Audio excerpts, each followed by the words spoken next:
Pertanyaannya sulit-sulit. Gosip semua nih jadi isinya. Apa yang bikin orang itu sampai tergila-gila sama seorang Nicholas Saputra? Nggak tahu ya.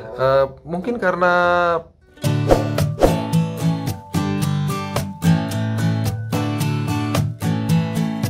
Baik, Sobat Aksi. Di minggu lalu juga udah kita share semua sama Sobat Aksi kalau kita punya bintang tamu yang punya kegiatan yang berhubungan dengan lingkungan, terus juga dia punya aktivitas yang memang berhubungan dengan menjaga alam, ekoturism juga ada ya. Ini dia, Nicholas Saputra. Apa kabar, Nik? halo, apa kabar? Apa kabar Sobat Aksi semuanya? Mudah-mudahan sehat selalu. Sehat? Sehat, alhamdulillah. Nik, sosial media seorang Nicholas Saputra itu kan memang banyak banget menunjukkan hal-hal yang berkaitan dengan alam ya. Tapi sebenarnya dari situ apa sih yang pengen lo sampaikan nih gitu melalui sosial media? Nggak ada.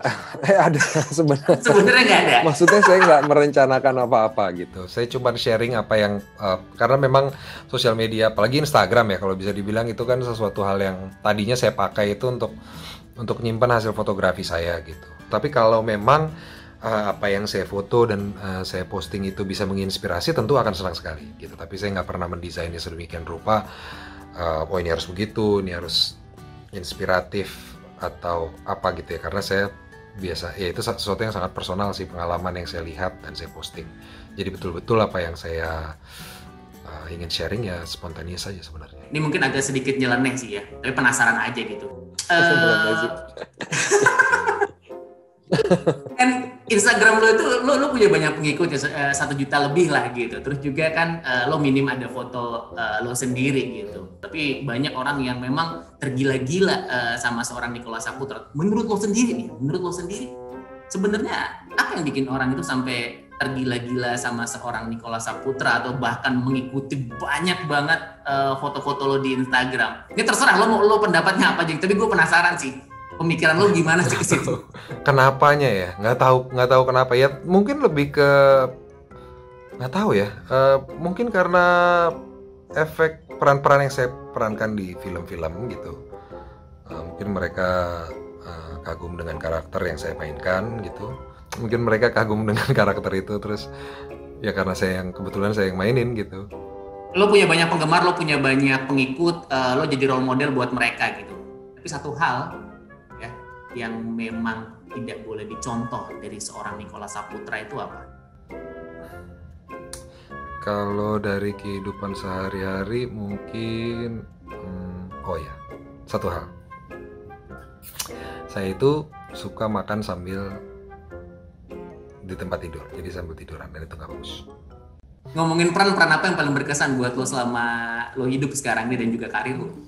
Wah banyak, karena saya main film kan bisa dibilang jarang ya. Ya tentu peran yang saya perankan itu kesannya ya tentu berbeda-beda karena jangka waktunya berjarak. Oh ini zaman saya kuliah, ini zaman saya ini itu gitu. Jadi ya kesannya tentu berbeda-beda. Jadi nggak ada tuh satu yang lebih dari yang lain gitu. Kalau yang lupa banyak, maksudnya lupa momennya gitu. Udah jauh banget gitu. Nik, ya kalau misalnya kita ngomongin seorang Nicholas Saputra ya, prestasi lo udah banyak. Tapi fokus kalau misalnya dari sisi Aksi Kita Indonesia melihat seorang Nicholas Saputra adalah sosok yang peduli terhadap lingkungan. Apa gitu yang bikin seorang Nicholas Saputra itu tertarik dengan yang namanya lingkungan? Mungkin kalau diingat-ingat munculnya rasa ya tergerak gitu ya untuk bisa berbuat sesuatu terhadap lingkungan itu karena banyaknya travel sih. Saya suka traveling, saya suka ke tempat-tempat yang indah, yang kadang agak jauh gitu ya dari pusat kota. Mengunjunginya berkali-kali. Beberapa kali saya melihat secara ekologis kok berubah nih kualitasnya gitu. Kebanyakan justru menjadi tidak lebih baik gitu. Nah, di situ saya merasa bertanggung jawab sebagai seorang traveler, sebagai seorang yang menikmati perjalanan, menikmati alam. Rasa tanggung jawabnya muncul di situ. Dan ketika saya belajar itu di arsitektur, saya juga belajar satu mata kuliah ilmu lingkungan dan mempelajari bagaimana sebenarnya ketika kita membangun sesuatu, ketika kita berinteraksi terhadap alam dan mengganggunya, tentu ada kompensasi-kompensasi dan juga ada hitungan-hitungannya supaya kita tetap bisa bertanggung jawab gitu terhadap apa yang kita lakukan gitu, baik itu pembangunan, aktivitas dan lain-lain. yang paling kelihatan itu apa sih sampai lingkungan ini memang udah berada di zona yang memang udah nggak sehat? Ya misalnya saya melakukan perjalanan ke satu tempat, melihat sungainya yang baik, yang bagus gitu ya. Terus beberapa tahun kemudian saya datang, kok mulai banyak sampah. Tempatnya dingin, sejuk, indah gitu. Terus tiba-tiba temperaturnya kok makin naik nih di daerah ini. Terus saya lihat beberapa bagian hutannya mulai gundul. Ya itu kan kualitas ekologis yang kita bisa rasakan langsung sebenarnya. Atau karang gitu ketika diving, kok koralnya tidak sebaik dari sebelumnya gitu. Atau jumlah ikannya kok sedikit gitu. Itu sih yang membuat saya sadar bahwa ini ada kualitas ekologis yang terganggu. Ada alasan nggak sih nih kalau misalnya kita tanya gitu kenapa kita harus menjaga dan juga mencintai lingkungan atau juga alam Indonesia gitu? Yang perlu disadari bahwa kita ini makhluk yang tidak terpisahkan dari alam ya. Kita ini selalu menjadi bagiannya, kita mendapatkan manfaat dari kebaikannya, dari kualitas yang alam berikan kepada kita. Kadang-kadang kita take it for granted, udara yang bersih, sumber pangan. Ini kan sesuatu yang sebenarnya kita kadang-kadang take it for granted. Kita konsumsi terus-terusan tiap hari gitu. Saya rasa penting untuk kita sadar bahwa ini semua tuh datangnya dari alam gitu. Ilmu pengetahuan pun dari alam gitu. Jadi saya rasa penghormatan terhadap alam itu menjadi bagian yang mestinya menjadi bagian dari kehidupan kita gitu. Atas kecintanya dengan Indonesia, ya akhirnya muncullah film Semesta. Ada cerita menarik gak sih selama proses ngegodok si Semesta itu sampai proses syutingnya sendiri? Sesuatu hal yang baru yang saya dapatkan itu adalah bahwa sebenarnya yang paling merasakan atau yang terdampak dengan isu yang kita angkat, perubahan iklim, itu adalah masyarakat yang justru hidupnya itu di pesisir, di pedesaan, di pegunungan, di perkebunan. Mereka lah yang terkena dampak, tapi juga sebenarnya mereka juga yang paling sadar sebenarnya atas dampak tersebut karena langsung gitu merasakannya. Kalau ada satu bukit di sekitar mereka yang rusak gitu, tentu mereka merasakan langsung kualitas air, temperaturnya langsung naik gitu. Itu hal yang langsung bisa mereka rasakan. Sementara kita di kota kadang-kadang ngerasainnya perlahan gitu, karena kita bisa memodifikasi hidup kita dengan pendingin ruangan, dengan berbagai macam hal lah gitu ya, yang menjauhkan sebenarnya kita dari dampak ini gitu. Jadi kita kayak seolah-olah lari menghindar dari permasalahan gitu. Sementara mereka merasakannya langsung. Di saat yang bersamaan nilai-nilai tersebut justru banyak ditemukan di sana. Tentu saintis dan peneliti, teman-teman kita aktivis juga pasti sangat knowledgeable ya soal perubahan iklim ini, tapi masyarakat yang ada di masyarakat adat, masyarakat pesisir, masyarakat di desa itu juga wisdomnya atau pengetahuannya terhadap lingkungan hidup tuh sangat tinggi.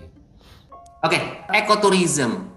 Seorang Nicholas Saputra sering banget mengunjungi yang namanya daerah Sumatera Utara, khususnya Tangkahan. Boleh cerita sedikit? Nick, ngapain sih sebenarnya di sana, Nick? Tangkahan itu sebenarnya sebuah kampung yang posisinya berbatasan atau terjepit lah bisa dibilang ya, antara Taman Nasional dan juga perkebunan sawit di Sumatera Utara. Dan mereka ini memiliki ide untuk bisa tetap melanjutkan hidupnya sekaligus menjaga hutan itu dengan ekowisata. Dan ini sudah dilakukan sudah 20 tahun ya. Pertama kali ke sana tuh 15 tahun yang lalu, dan berinteraksi dengan isu-isu di sana, terutama isu konservasi. Lalu juga ada gajah di sana, ada sanctuary gajah untuk memitigasi konflik antara manusia dan gajah. Di sana hutannya masih sangat baik, sungainya juga masih bagus. Itu sih, jadi ekowisata memang aktivitasnya di sana. Tentu berbeda dengan tourism yang biasa atau mass tourism ya. Karena kalau kita ngomongin ekoturism itu ekonya dulu, ekologisnya dulu yang menjadi penting. Lalu turismenya menyusul gitu. Jadi yang paling penting adalah justru bagaimana menjaga tempat tersebut tetap lestari, sehingga bagi orang yang membutuhkan edukasi, membutuhkan rekreasi, membutuhkan inspirasi gitu ya, bisa menikmati kualitas ekologis tersebut. Jadi yang paling pertama saya rasa ekowisata itu tempat kita untuk belajar.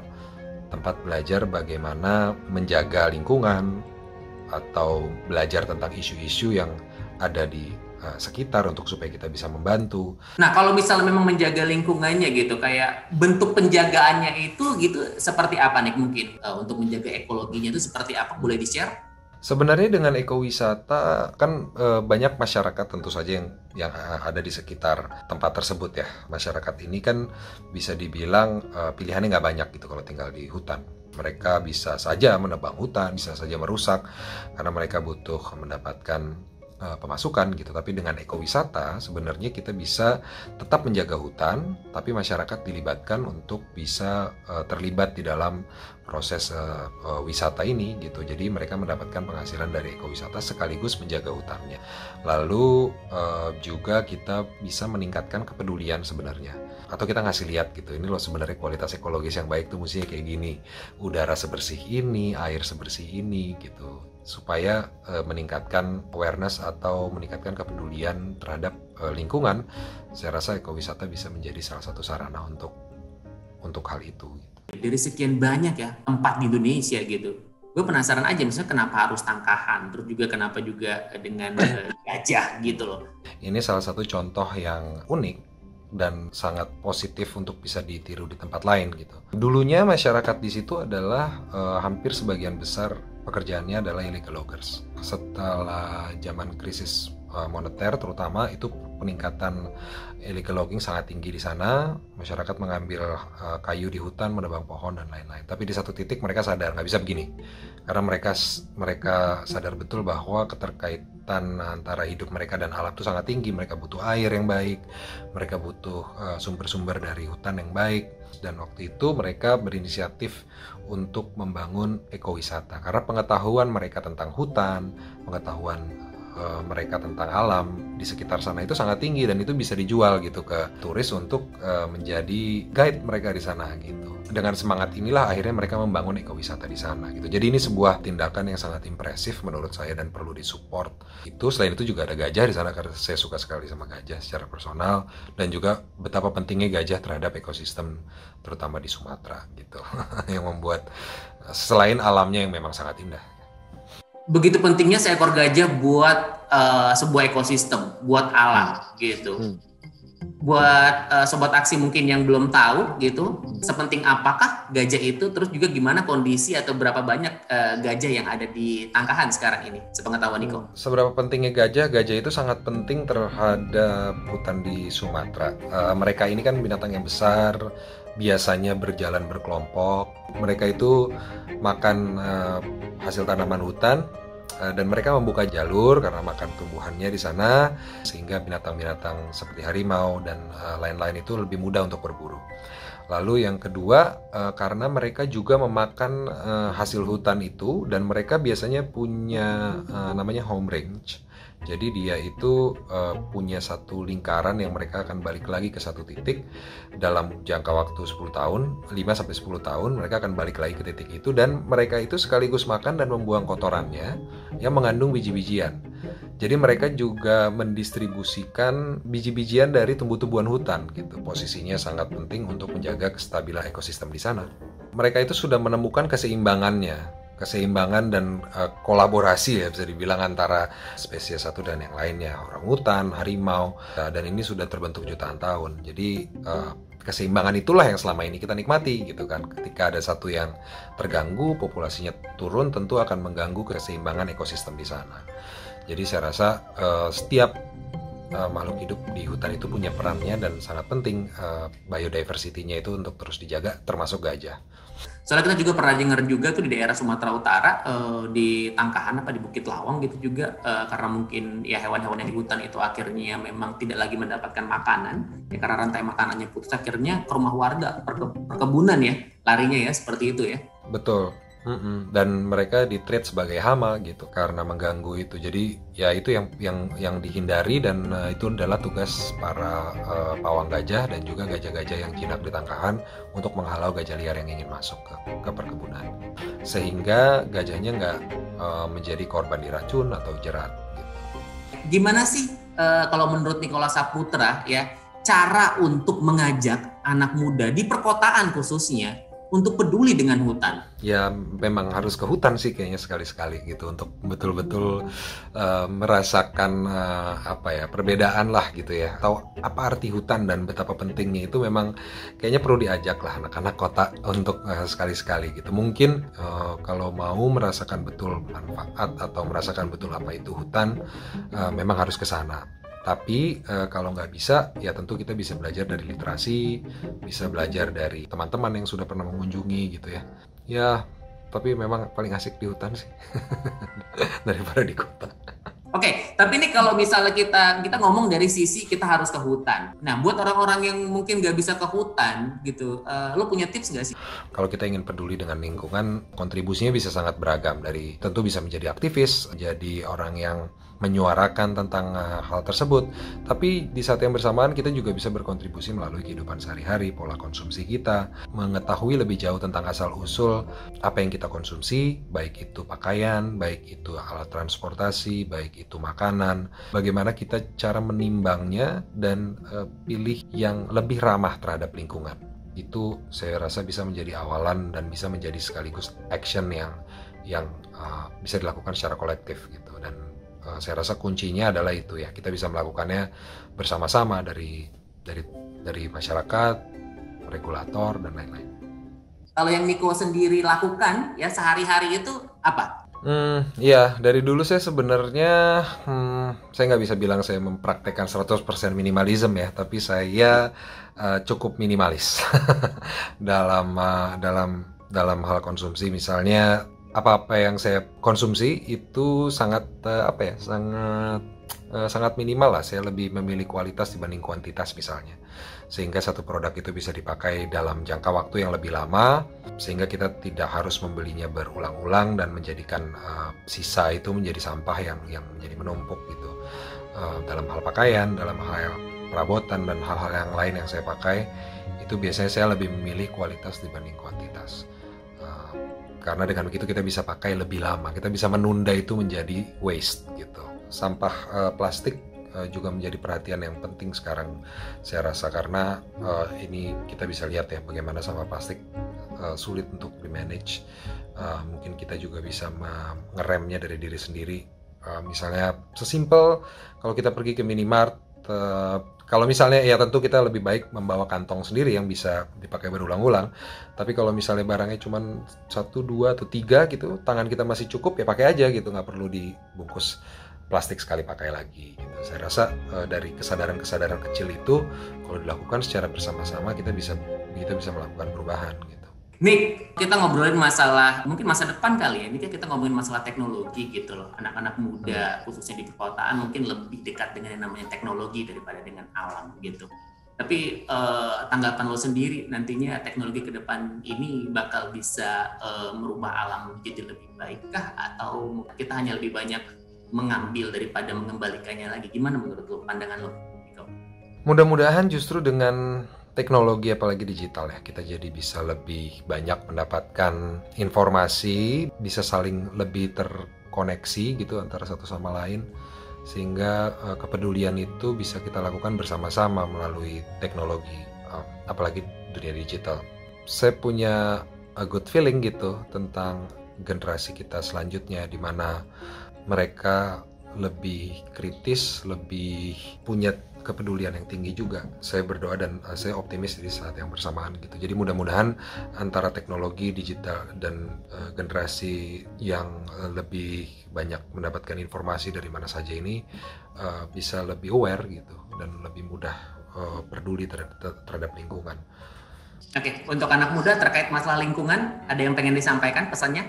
Saya rasa kalau anak muda bisa saling terkoneksi dan bisa melakukan sesuatu bersama-sama, ini akan menjadi sangat powerful dan sangat kuat dampaknya terhadap lingkungan kita, karena jumlah anak muda tentu sangat banyak dan banyak yang empowered gitu dengan teknologi dan dengan digitalisasi, bisa menyuarakan, bisa di saat yang bersamaan belajar, bisa mempengaruhi dan bisa melakukannya gitu. Ini saya rasa momen yang bisa menjadi penting bagi lingkungan hidup kita. Jadi kita manfaatkan itu untuk saling terkoneksi, menginspirasi dan menjaga lingkungan hidup kita, dan semoga bisa terus dilakukan, nggak cuma sesaat aja.